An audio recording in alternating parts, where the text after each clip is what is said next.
Hoje, o maior jornal do mundo, em matéria de capa, detonou o Bolsonaro e o Donald Trump. O New York Times mostrou como o Bolsonaro e o Trump, revelações novas do New York Times que a gente não sabia aqui, mostrou como eles abriram as portas da Covid-19 não só para o Brasil, mas para toda a América Latina. Como Bolsonaro e Trump juntos causaram centenas de milhares de mortes por Covid-19. E essa matéria do New York Times é uma bomba pouco antes da eleição dos Estados Unidos, que vai ser daqui uma semana. Então a coisa lá tá feia para o Trump, a coisa aqui tá ficando cada vez mais feia para o Bolsonaro, porque o mercado financeiro já deu para ele todos os avisos de que não quer mais que o Bolsonaro continue fazendo o que vem fazendo, e o Bolsonaro não para de fazer o que vem fazendo, que é destruir o meio ambiente, de falar que é uma cura para a Covid. O governo dele até anunciou na semana passada esse remédio chamado Anitta, que seria a cura da Covid. Aí um estudo baseado em nada, um estudo que ninguém mais viu, tudo mais. Só que as revelações do New York Times vão além, são muito mais graves. Mostram como o Bolsonaro e o Trump fizeram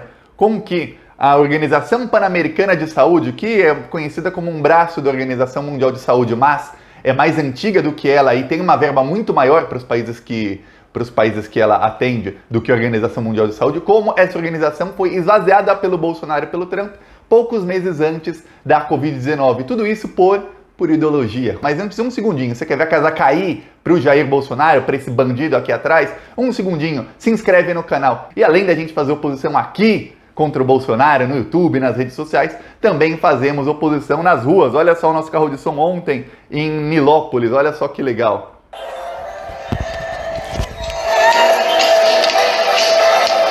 Bolsonaro, por que o vice-líder do seu governo que você indicou escondeu dinheiro na cueca? Por que 7,5 milhões de reais da Covid-19 foram parar no programa de sua esposa? Bolsonaro, por que os preços do arroz, feijão e da carne aumentaram tanto? Vamos fazer na Zona Sul do Rio de Janeiro, que é lá onde tem mais bolsonarista. Vamos sim. Quem quiser contribuir com essas ações do canal, além de um segundinho se inscrever no canal, pode clicar no botão Seja Membro, que fica embaixo dos vídeos, ou rola até o primeiro comentário lá. Eu sempre deixo PicPay e apoie-se conta bancária para quem quiser ajudar com isso. Mas agora vamos falar sobre o New York Times, que esbagaçou o Trump e o Bolsonaro. Primeiro eles mostraram como o Bolsonaro trouxe o coronavírus para o Brasil. Como? No dia 7 de março, o Bolsonaro foi se encontrar com o Trump lá num lugar bonito em Miami com Donald Trump, e aí o Bolsonaro falou para seus assessores e tudo mais que olha, aqui é um lugar perfeito, olha que bonito aqui, ninguém aqui tá ligando para esse tal desse vírus. Só que o Bolsonaro voltou com 26 ou 27 pessoas infectadas por coronavírus, fora ele que falou que não estava infectado, mas você acredita que ele não estava? Tava tossindo que nem um condenado lá, mas voltou com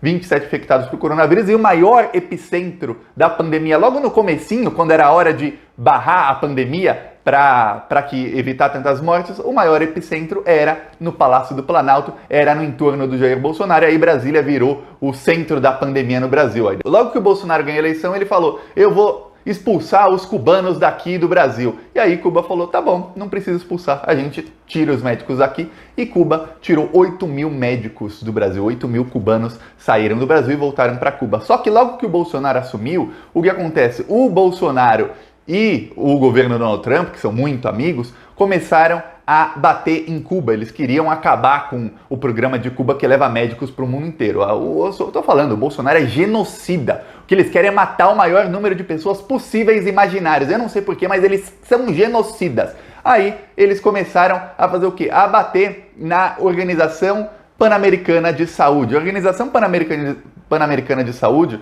é responsável por alguns feitos aqui na América Latina. Por exemplo, eles erradicaram o sarampo, ninguém mais morre por sarampo. Eles erradicaram a varíola. A varíola foi erradicada na América Latina antes do que na Ásia, na África e assim quase ao mesmo tempo que na Europa e na América do Norte. Os Estados Unidos, logo que o governo Bolsonaro assumiu, o governo Bolsonaro falou para os americanos, tá ruim aqui, os cubanos estão em todo lugar, a gente tirou do Brasil, mas tem mais cubanos em outros lugares. Aí os Estados Unidos cortaram metade do dinheiro que a Organização Pan-Americana de Saúde recebia, mais de 110 milhões de dólares os Estados Unidos cortaram, isso era 57% da verba anual deles.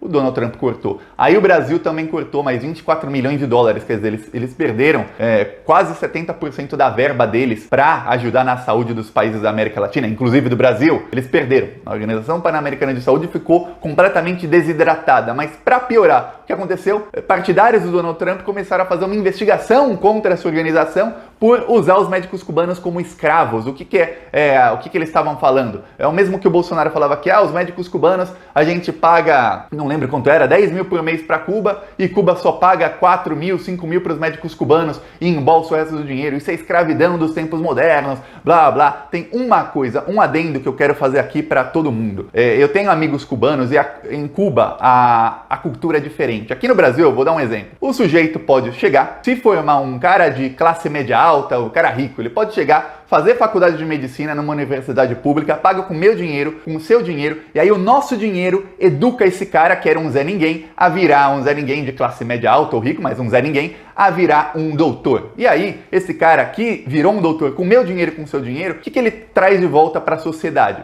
Ele pode simplesmente abrir um consultório lá na Faria Lima, num bairro rico qualquer, e cobrar R$500 a consulta, e quem tem R$500 paga, quem não tem que se dane. O que ele deu de volta para nós? Porque a gente pagou a universidade dele? Nada. E muitos foram formados com dinheiro público. A gente pagou. Não seriam médicos se não fosse o nosso dinheiro suado dos impostos. Tá, Cuba tem uma cultura diferente. Em Cuba, os cubanos desde pequenininhos eles aprendem como o embargo norte-americano, aqui no Brasil não sabe muito disso, mas o embargo norte-americano causa uma crise econômica muito grande em Cuba. Cuba não consegue fazer negócios com nenhum país do mundo. Nenhuma empresa pode vender produtos para Cuba, não pode, porque se você vender para Cuba, a sua empresa vai ser barrada nos Estados Unidos. Você sendo proibido de fazer negócios em Cuba, faz com que nenhuma empresa queira fazer negócios com Cuba. Mais do que isso, Cuba não pode comprar nada que tenha mais de 10% de tecnologia patenteada norte-americana. Quer dizer, você não consegue vender um celular para Cuba porque nesse celular deve ter em algum lugar alguma pecinha, mais de 10% dele, patenteada como tecnologia norte-americana. Você não consegue.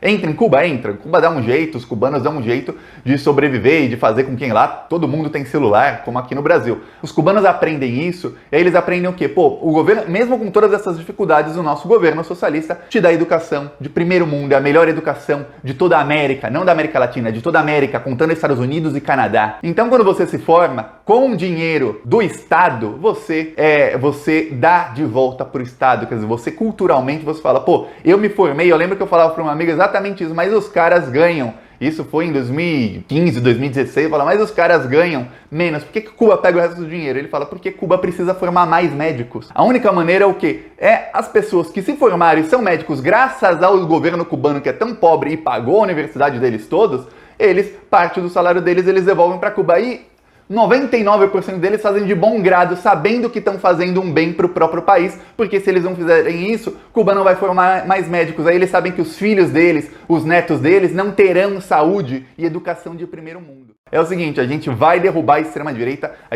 está com os dias contados, mas estratégia. Estratégia porque o mesmo inimigo que está ajudando, inclusive está fazendo 90% do trabalho em derrubar a extrema-direita no mundo inteiro, eles vão para cima da esquerda quando a esquerda estiver no poder. É isso. Gostou, curte, compartilha, se inscreve no canal e vamos para cima deles todos, de toda a direita.